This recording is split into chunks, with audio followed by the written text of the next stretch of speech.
BLO এসেছেন, যমদূত নয়। কে বোঝে সে কথা? বিএলও ঘরের চৌকাঠে পা দিতেই হৃদরোগে আক্রান্ত ধূপগুড়ির কালুরাম মণ্ডল। বয়স তার ৮০ বছর। এসআইআর আতঙ্কে হৃদরোগে আক্রান্ত হয়ে মৃত্যু হয় তার। বয়স হয়েছিল ৮০ বছর। বহুদিন আগেই বাংলাদেশ থেকে ভারতে এসেছিলেন তিনি। এমনিতেই অসুস্থ ছিলেন, কিন্তু আতঙ্কের কারণে বিএলওকে বাড়িতে ঢুকতে দেখে হৃদরোগে আক্রান্ত হয়ে মৃত্যু হয় তার। কালকে আমার বাবা মানে অসুস্থ ছিল, বাবা মারা যায়। অসুস্থ মোটামুটি ১.৫ বছর। হ্যাঁ, বাবার ভেতরে লামস ছিল না, বাবা আকাশে অসুস্থ ছিল।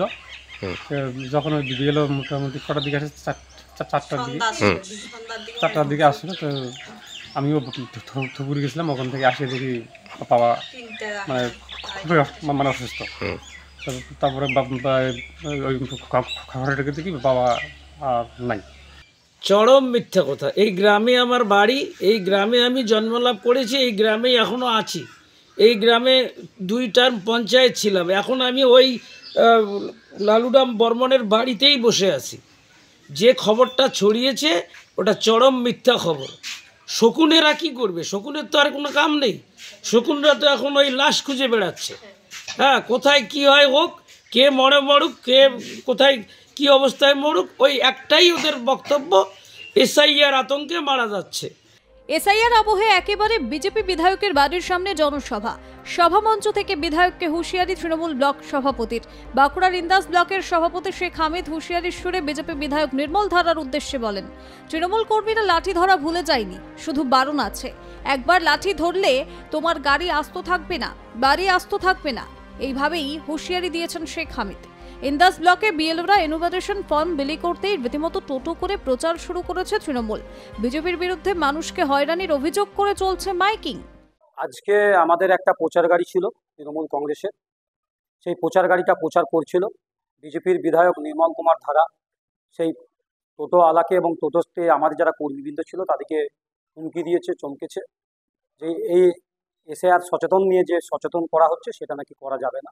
তারই প্রতিবাদে আমরা রাজনৈতিকভাবে আজকে সভা করব।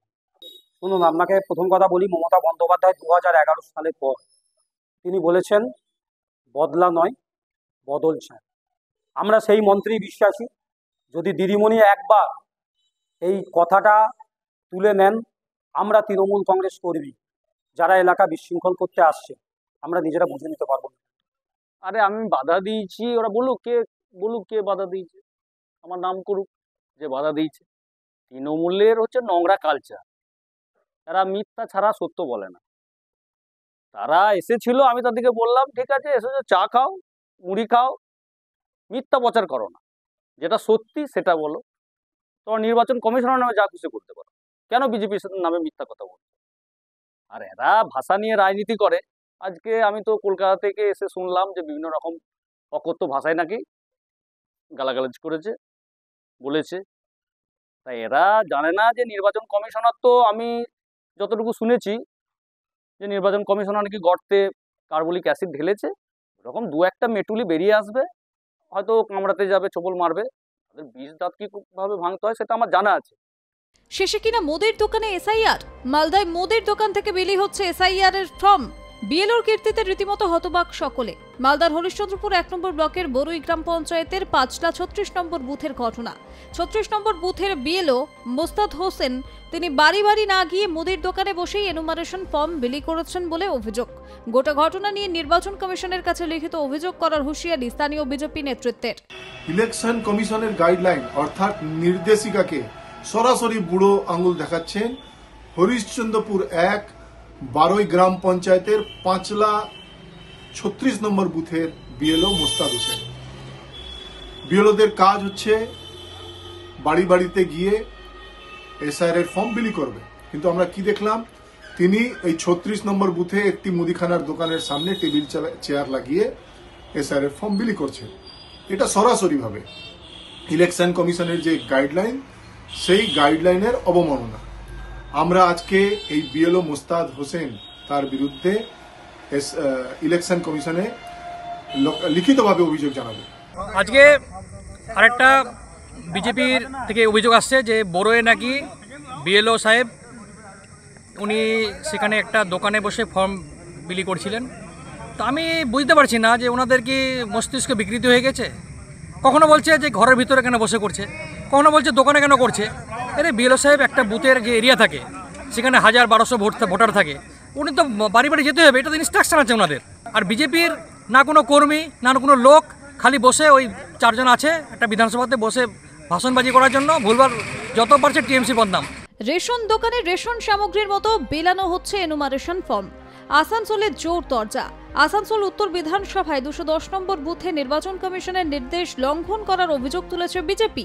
অভিযোগ, বিএলও দিলীপ কুমার ধোনি নিজের বাড়ি থেকে ফর্ম বিলি করছে, ফর্ম নিতে লাইন পড়ে গেছে ভোটারদের।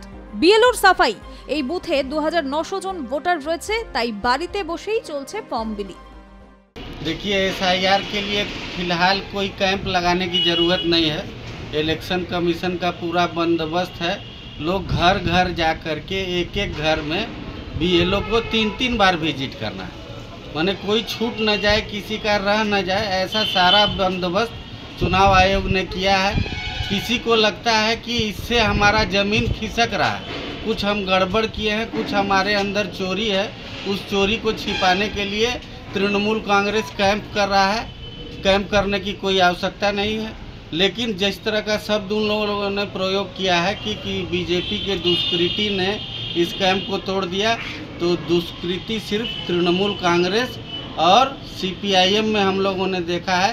भाजपा का ये संस्कार ही नहीं है कि दुष्कृति का कोई भी काम हम लोग करते हैं या करेंगे। हम लोग ये दुष्कृति लोगों को हटाने का काम करें। এখানে আমরা ভোট অধিকার রক্ষার সুবিধার্থে আমরা এখানে ক্যাম্প করেছিলাম। সেই ক্যাম্পে আমরা অনলাইনের মাধ্যমে এখানে আমরা সেই ফর্মগুলো আমরা জমা দিই।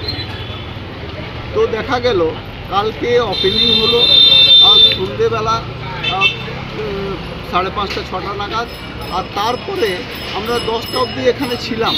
তারপরে বাড়ি আমরা চলে যাই। তাহলে সকালে আমি যখন বেরোই তখন বেশ কিছু লোক আমাকে জানায়, অভিযোগ করে যে ওখানে ক্যাম্পের পোস্টারগুলোকে ছিঁড়ে দেওয়া হয়েছে।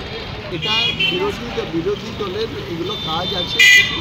যারা বিজেপির বেশ কিছু ছেলেদের আনাগোনা এখানে আছে, তাদের আড্ডা আছে, রাত্রে অবৈধ কার্যকলাপ এখানে করে থাকে।